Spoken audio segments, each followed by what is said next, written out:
বন্ধুরা আজকের সম্পূর্ণ একটা আলাদা ভিডিও নিয়ে আসছি আপনাদের জন্য। তো ভিডিওটা এটাই যে আমাদের এনপিসিআই সার্ভারে এখনো পর্যন্ত ওয়েস্ট বেঙ্গল গ্রামীণ ব্যাংকের যে আপডেট আসার কথা ছিল সেটা এখনো আসেনি।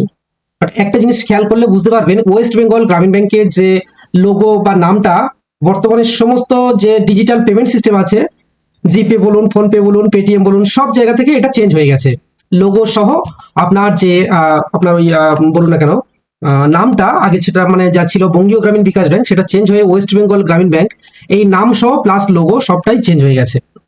তো এখনো একটা জিনিস আপডেট হয়নি, যেটা আছে আপনার এনপিসিআই অর্থাৎ আধার এনাবেল সিস্টেমে, যেটা আপনার ডিবিটি লিঙ্ক আমরা সহজ ভাষায় বলে থাকি, সেটা এখনো পর্যন্ত এনপিসিআই সার্ভারে ন্যাশনাল পেমেন্ট কর্পোরেশন যেটা বলা হয়, তো সেখানে এখনো পর্যন্ত এই ব্যাংকের নামটা আপডেট হয়নি। তো যতটুকু আপডেট আছে খুব ফাস্ট আপডেট হবে।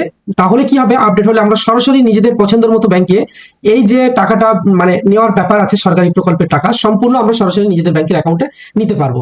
নিজেদের ব্যাংকের অ্যাকাউন্ট অর্থাৎ মানে নিজে যে ব্যাংকের কাজ করছো গ্রাহককে সেই ব্যাংকের অ্যাকাউন্টে নিতে পারবে। তো বন্ধুরা আমরা একটা জিনিস খেয়াল করবো আজকে, যেহেতু আমাদের এনপিসিআই পোর্টালে এখনো পর্যন্ত আপনার ওয়েস্ট বেঙ্গল গ্রামীণ ব্যাংকের আপডেট নেই, তো আমরা অ্যাকাউন্টের আজকে মানে ডিবিটি লিঙ্কের ফার্স্ট পার্টটা আজকে দেখবো যে কিভাবে আমরা রিমুভটা করব। ঠিক আছে, আমার তো কানাডা ব্যাংকের লিঙ্ক আছে, আমি সরাসরি দেখিয়ে দেবো জাস্ট যে কিভাবে রিমুভটা করতে হয়। তো তারপরের ভিডিওতে আমি সেকেন্ড পার্টে নিয়ে আসবো কিভাবে অ্যাড করবে ডিলিট করে। আমি ব্রাঞ্চ থেকে ওটাকে ডিলিট করে একটা ভিডিও সহ নিয়ে আসবো, সেকেন্ড পার্টে ওটা আমি দেখিয়ে দেবো। অনেকেই আমার এখানে কমেন্ট করছেন যে আমি অ্যাকাউন্ট থেকে ডিলিট করলে ব্রাঞ্চ থেকে সাথে সাথে হবে কিনা। আমি এইটুকু বলবো, যে কোনো জিনিস আপডেট হতে আমার মনে হয় একটু সময় দেওয়া ভালো। এটা আমার নির্দিষ্ট মানে নিজস্ব মতামত, বাকিটা আপনার ইচ্ছে। তো আমি জাস্ট নিয়মটা দেখিয়ে দেবো যে কিভাবে আমরা ওয়েস্ট বেঙ্গল গ্রামীণ ব্যাংকে বর্তমান আমরা ডিবিটি লিঙ্কটা করবো কি। আর তো আমরা এখান থেকে সরাসরি চলে যাব NPCI, national payment corporation of India. ঠিক আছে, এখানে আমরা এটাকে ক্লিক করব অফিসিয়াল ওয়েবসাইটে যাওয়ার পরে কনজিউমার যেটা রয়েছে কাস্টমার, এখানে কাস্টমারের মধ্যে আমরা যে ভারত আধার সিডিং যে এনাবেল আছে এই অপশনটাকে ক্লিক করব। এই অপশনটাকে ক্লিক করার পরে সাথে সাথে একটা টাইম দিয়ে দিবে, 7 মিনিটের জন্য এই অপশনটা খোলা থাকবে। তারপরে এটা আবার দ্বিতীয়বার ব্যাগে এসে আবার হোম পেজ থেকে আবার লগ ইন করতে হবে। তো এখানে আধার সিডিং যে ডিসিডিং অপশনটা আছে দেখতে পাচ্ছেন, এখানে সরাসরি আমরা এর উপরে ক্লিক করব। এন্টার ইওর আধার নাম্বার, এখানে সরাসরি আপনার আধার নাম্বারটা দিয়ে দেবেন। আধার নাম্বারটা দেওয়ার পরে ডিসিডিং অপশনে ক্লিক করবেন। ডিসিডিং অপশনে ক্লিক করার পরে এখানে আপনার যে আমি এখানে ডব্লিউ দিয়ে চেক করে একবার দেখি, এখনো পর্যন্ত কোনো নাম নেই আমাদের। তো যদি থাকতো ডব্লিউ থেকে এখানে ওয়েস্ট বেঙ্গল গ্রামীণ ব্যাংক চলে আসতো, তো সেরকম কোনো নাম নেই। তো এই ক্ষেত্রে কি হবে, মনে করুন আমার এখানে একটা ব্যাংকের লিঙ্ক করা আছে, কথাই বলছি, আমার যে ব্যাংকের লিঙ্ক থাক না কেন, ধরুন আরবিএল ব্যাংকের লিঙ্ক আছে।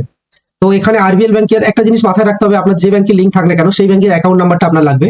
তো আপনার এই অ্যাকাউন্ট নাম্বারটা এখানে ফার্স্ট ঘরে দিতে হবে, তারপরে সেকেন্ড ঘরে কনফার্ম অ্যাকাউন্ট নাম্বার আবার দিয়ে দেবেন।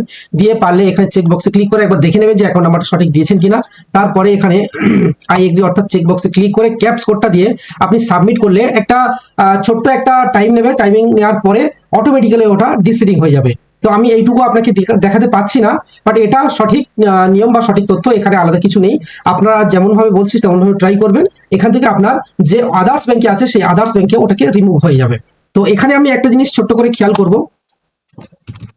আগে আধারটাকে আমি এখান থেকে চেক করব। প্রথমে ফার্স্ট চেক করার পরে এখানে দেখে নেব। আমি যদিও ভিডিওগুলো একটু বোঝানোর জন্য একটু বড় হয় বুঝতে পারি, কারণ যেহেতু আমি প্রফেশনাল ইউটিউবার নই, তো তাও চেষ্টা করি যে সঠিক কিছু দেখানোর জন্য। তো এখানে আমার আধার নাম্বারটা আমি দিয়ে দেবো।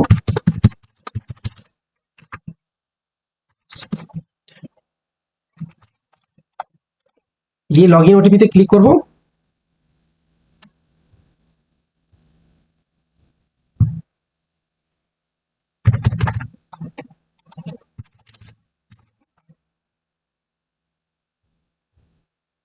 এই লগ ইন অপশনে ক্লিক করবো। এখানে আমার যে ব্যাংক সিডিংটা আছে এটাকে আমি চেক করে নেবো যে আমার এখানে কি আছে। তো যাই হোক এক বন্ধুরা, এখানে ব্যাংক সিডিং দেখাতে পাচ্ছি না আমি, যার কারণ এখানে সার্ভার টেকনিক্যাল ইস্যু চলছে। তো আপনি এখানে দেখবেন যে আপনার এখানে অ্যাক্টিভ আছে না ইনঅ্যাক্টিভ আছে। আপনি যখনই এখান থেকে ডিলিট করে দেবেন, ডিলিট করে দেওয়ার সাথে সাথে আপনার যে ব্যাংক সিডিং স্ট্যাটাসটা চেক করবেন এখানে ইনঅ্যাক্টিভ হয়ে যাবে। তো তাহলে আর কোনো ব্যাংক আপনার আধারের সাথে ডিবিটি করা নেই। তাহলে সরাসরি আপনি কি করবেন, ব্রাঞ্চে চলে যাবেন। ব্রাঞ্চে যাওয়ার পরে যদি ব্রাঞ্চ ম্যানেজার অর্থাৎ ব্রাঞ্চের স্টাফ আপনাকে বলে যে আপনার আধার লিঙ্ক অলরেডি করা আছে, আপনি তা সত্ত্বেও একটা কাজ করবেন, যে ইনঅ্যাক্টিভ যে অপশনটা দেখাচ্ছে ওইটাকে ডাইরেক্ট প্রিন্ট আউট করে নিয়ে যাবেন। আধার এনাবেল সিস্টেম যেটা আছে এটাকে ডাইরেক্ট প্রিন্ট আউট করে নিয়ে যাবেন। প্রিন্ট আউট করে নিয়ে গিয়ে স্যারকে দেখাবেন যে স্যার আমার এটা ইনঅ্যাক্টিভ হয়ে আছে, তো আপনি একটা কাজ করুন, আমার আধার নাম্বারটাকে ডিলিট করে আবার নতুন করে অ্যাড করুন। তো 100% আমি শিওর, যে আমি শিওর না, আমি এটা নিজেই করে দেখেছি।